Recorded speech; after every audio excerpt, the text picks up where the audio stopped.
ингээд хамгийн өндөр оноотой 3 оролцогчийг ямар нэгэн оноо эрбийн дараалгүйгээр тайзны энэ шогонд гарч ирэхийг урьж байна.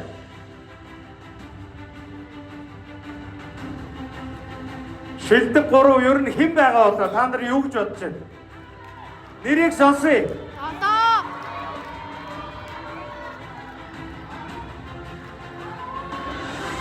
Баярлалаа.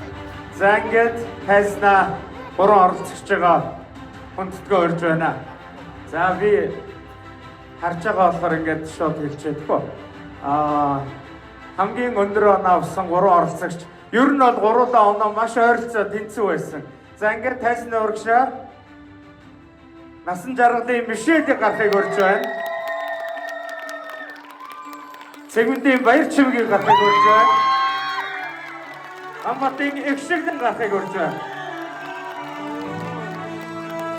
За эдгээр 3 оролцогч бүгдээрээ дахин халуун баяр хүргэе.